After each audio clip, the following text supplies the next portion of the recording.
So there's already enough tension in the room. Talk is cheap. I've seen it so many times. Fight before the fight. Want me to be brutally honest? Froch can do his thing, I'm gonna do my thing. We'll see what happens.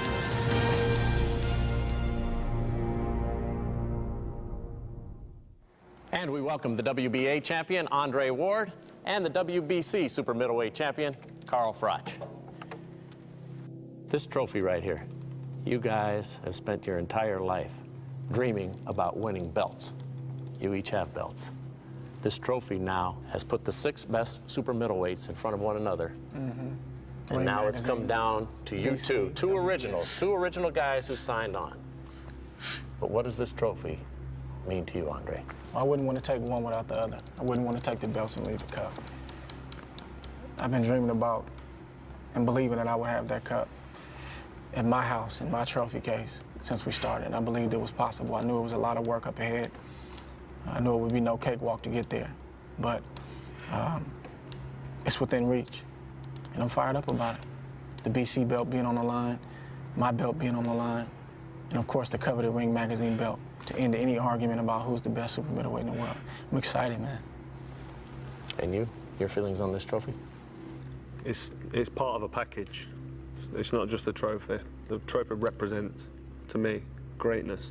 So winning that, there'd be no argument about the greatness. Do you feel you'd be a great, hypothetically speaking, if you was to put that in your trophy cabinet? Because let me tell you, it's not happening. But well, hypothetically, would you be a great? I think it'd be a good win. So you won't be a great? You know, I was just raised a little bit different, Carl. You know, the way my father raised me, we don't pat ourselves on the back, and we don't call ourselves great. We let other people do that. Okay, you don't need to go all deep and meaningful and start talking about daddies. All I'm saying is it's a yes/no answer. So if the answer's no, that's fine. I'm great if the media feels like okay, I get it. Then so be it. But what you got to understand is, in this conversation or in our fight, you're not in control. And that's what you love to be in. And when you're not in control, you can't handle it. I'm in control. You try to out-talk people. You want to try to be philosophical. But then when I'm philosophical, I'm getting too deep. You're not in control. You don't control simple question. what I say and my responses. You stay on your side of the table and you answer the way you want to, and I'm gonna do the same thing. Okay. Jim Gray is narrating this, not you. Okay. Not Carl Froch. It's not the Carl Froch show. Is it not? Thanks for pointing that out. And that's good for TV. Let me ask you then. In London, you said that Carl talks too much. He likes to hear himself talk, but he really doesn't know what he's talking about. What were you referring to? Well, I think he gives himself too much credit. I think that it's too premature to call yourself a legend, call yourself great. And, you know, that's up to you. He's built up to be invincible, and no man is invincible. Any man can be knocked out. I've watched closely, and because I don't speak out on these things, sometimes they're not, you know, people think that I'm aloof or that I'm not paying attention, but, you know, I saw the real buzz, Carl Froch, 2 times in that fight. I saw Robert McCracken, who I respect and believe is a really good trainer, pleading with Carl in the corner, mate, please don't blow this fight. I saw Carl on his knees prior to the fight with Darrell, hoping for a victory in his hometown. But then he gets up and he says, oh, that was a piece of cake, that was a cakewalk. Do you mean before the decision was announced? Before the decision was announced. Now, when Andre Darrell dropped on one knee, I thought to myself, what the fuck are you doing down there? Get up, fool. That's what I thought. And then, you know, I thought to myself, hang on a minute, it's a Showtime production, I'm new on the television channel, it's the Super 6, it's, you know, it's a unity of 6 fighters coming together and fighting each other. Let's get involved. So I went down, against my will on one knee.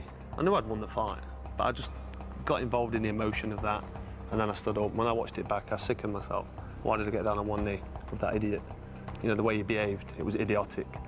He might not be an idiot personally, but the way he was carrying on prior to the fight and after the fight, and bitching and moaning, it wasn't manly.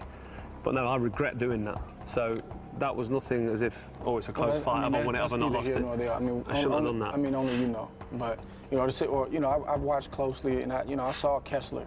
He caught me with a shot in round 10 on my back foot, but it didn't hurt me, it didn't rock me. Well, I mean, again, that remains, you know, hey, you can tell us better than we know. Jermaine Taylor put me over, but he didn't hurt me. Well, I mean, let him tell he's never been hurt. But that's the definition of getting hurt. When you got put down, it was the guy that put you down, you must remember.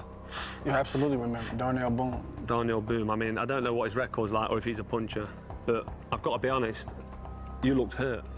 And for the next 2 rounds, you I was, and as a man, I have no problem saying I was hurt. So you was holding on for dear life for 2 rounds after that, and you got the points decision. Now this guy's a non-puncher, so you got to ask yourself this little question. Well, let me just this guy hurt you. Let me just say this, Carl. Like I told you before, man, you got to come better than that, man. No, I'm not trying to come with anything. In terms of the mind games, and I heard. I don't even know the guy's name. No, I get it. I don't know his record, but what you're saying is the guy's hurt you. Let me just say. I've never been hurt in the sense that I've been put over and I've had to hang on for 2 rounds. Well, that's what you say, So, but you have to understand this. And I'm gonna give myself a little credit. I don't have any shame with the Darnell experience because that's what makes a fighter. I got dropped and I got back up and I found a way to get the win, okay?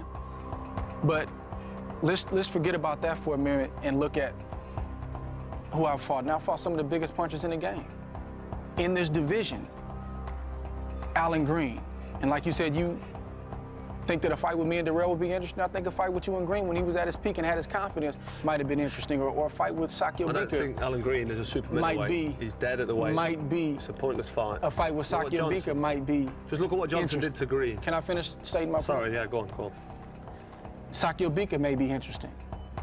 But the point is I've fought the best in the division. I've been hit by him, and I've responded the way a champion is supposed to respond. But you don't get credit like that. Everybody ignores when Kessler buckled Carl Froch. And it's not a knock because it happens. This is professional boxing. But he gets the tag of granite chin. I got knocked down, I don't know how many years ago. And I haven't been off my feet since. And I've responded again against the best in the division without the respect of having the chin that I'm supposed to have. So just because he says that I don't have a chin, I know what I possess. Who are you talking about the best in the division? Not Edison Miranda. He got knocked out by Abraham, Howard Eastman, a middleweight. He's a middleweight. I'm talking about the best in our division. Okay, Edison Miranda, who else? Yeah, Edison Miranda can crack. So, I don't care how old he is, who he lost to, Edison Miranda can crack. He's easily beatable. Edison Miranda can crack. Beat a few times. Arthur Abraham, out of your own mouth. Yeah, he can punch. He's got bricks in both hands, what you said. He can punch. And he can get Ward out of there with one shot. Well, he landed the one shot. He didn't land it. Did he land it? He landed the one shot. See, Carl wants to be in control. I've got to be honest, I've watched that fight once. He wants to be in control. But this is the deal. He's never fought a fighter like me. I think you're reading into me too much. The things that he says doesn't have the effect that he wants to. You're putting yourself on a pedestal that you shouldn't be doing. It's dangerous. I get the feeling that there's something you dislike about him. Do you dislike him? No, I've got to be totally honest, no. If I did dislike Andre Ward, I'd tell you and I'd tell him to his face that I dislike him. No, I don't think I dislike him. I think, there's actually some things to like about Carl Froch. He's actually likable in some ways. What are they? But I gotta think about that. But I just think what's not likable is the extra bravado, the extras that are on top. Carl, you said as long as this will be a clean and fair fight, you won't have a trouble at all with Andre. What that insinuates is that you think that he hasn't been clean or he hasn't been fair. Were you referring to Kessler and the headbutts? Yeah, the Kessler headbutts, especially early on in that fight, they were very bad, very unfair, whatever you want to call them. His head went in. Every cut that opened up on Kessler's face was caused by a headbutt. If the fight's fair and it's clean, which it'll be up to the referee and to the two combatants, really, to keep it clean and fair, you're going to win the fight. Yeah, definitely. Do you think he's a dirty fighter? He can be. I can be just as dirty. If I wouldn't use my head or my elbows, we can all be dirty. Glenn Johnson hit me low and the referee told him don't hit him low, and then the first punch I threw was straight in the guy's nuts. When the ref said box, I hit him back in below the belt. And the ref pulled and said don't hit him low, and I said, all right, it's one each. That's how I operate. You a dirty fighter? Absolutely not. This is boxing. And, things happen. Do I know how to headbutt somebody and not risk getting cut myself? No. But I understand what Carl is trying to do, and I understand what... Did you watch your fight with Kessler and see how you opened his cuts up? I understand what his job is. And that's to take my performances, especially Kessler, because I think that's the fight that really gets to him. You know, he can't live down the fact that I beat somebody that he didn't beat. So, of course, he wants to pick it apart and highlight something that really happened toward the end of the fight, not the beginning, if you really watch it. What round did he get cut? You said, what rounds was you watched it in its entirety, so. What rounds was he cut? But to ignore everything else that took place. Ignore the question. Outside. What round was Kessler cut? The butts. You know, that's just him being Carl Froch. What round did Kessler get cut? I couldn't tell you, but I know it was late. It wasn't late. It was late. It wasn't in the beginning, I can tell you It was that. round 4, round 5, he got cut, then he got another cut. Could be. But Is he minimizing your accomplishments? Absolutely. I've got no intention of doing that. But that's okay, That's all right. I don't benefit by minimising his accomplishments at all. So you're just speaking the truth as you see it? There you go. You're not trying to get in his head and rile him up? I don't need to get in his head. He knows about me, he knows what I can do. He doesn't need me to tell him. He doesn't need me to downplay his performances, to try and make myself feel better or diminish what he's done at all. He knows what I've done. He knows I'm a dangerous fighter. He knows I'm brutal. He knows I can punch hard. He knows if I connect on his chin, at any one moment, 12 3-minute rounds, he's going to be in serious trouble. If he's not on the floor, his legs will do a funny dance. Because I punch hard. He says I don't knock out people at top level. The important thing is I hurt them. And if you hurt a fighter, you stop him in his tracks. I don't feel Andre Ward can hurt me. I don't think he hurts many fighters. Even though everybody thought you had a great chin, now it's become known as the chin. One of the best chins in all of boxing at this point. I've been totally Is that honest. something that you find to be a great attribute, or are you just getting hit too much to have to put it to the test? I'm getting hit too much. It's wrong. I shouldn't be getting hit. The best chin is the one that doesn't get hit, let me tell you. That's the best chin in the business. What do you think of this guy's chin? I mean, he took some blows that really would have knocked down walls. In the school of boxing that I come from, that's frowned upon, giving up free shots. Because we know what those kind of shots do to a man's career, regardless of whether it shows up now or shows up when you least need it. It takes a toll. He's got one body, one brain, and the more shots you take, the quicker you break down in the sport. So I think he takes a good shot, but I take a good shot too. But taking too many shots is not good for any fighter. I'll second that. And that's not really the reputation you really want. You know, I'm going into this fight knowing full well that Andre's not going to knock me out. I know that. And that's a nice feeling. You guys got that.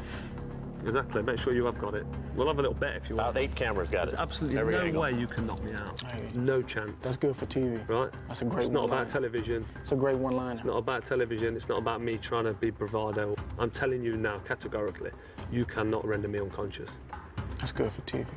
without a mallet. That's good. Without a mallet. But guess what? I can knock you out That's good for with TV. either hand. Forget the TV. Ignore the television.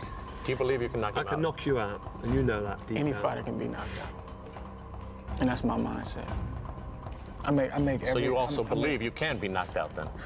any fighter can be knocked out, but will it be Carl Froch? No. Get that on TV. I'm coming looking for the knockout. That's what I'm doing. I'm excited about it. It's a sport. It's a big fight. Andre Ward's a great fighter. But I'm looking at knocking him out. Or the referee seeing enough damage and jumping in there. That's my game. You don't usually give your game away. That's what I'm looking at doing. Nothing wrong with that. It's part and parcel of the sport. He might be trying to do the same. I love it. He might be trying to do the same. I love it. You're wanting to smile. Why won't you? I love it. That's what big time boxing is all about. I love it. Don't fall in love with it too much. So the conversation will continue, probably right up until fight night. Join us here on Showtime. We'll see you then. It's been a pleasure. You don't have to squeeze my hand, man. You always squeeze my hand. You don't have to You squeeze always my squeeze my hand. All right, I'm gonna lose. Squeezed it in Vegas. No, you squeezed it in Atlantic City. You squeezed it in Atlantic No, City. man, listen, we're in Atlantic City. I'm trying to get my hand back. Grip too tough for you? Nah, he's looking at me like this. While he's squeezing my hand, I'm like, bro, let my hand go. That's him, man. Shake my hand as you just shook his. See, he didn't, nah, see, he didn't shake my hand like that.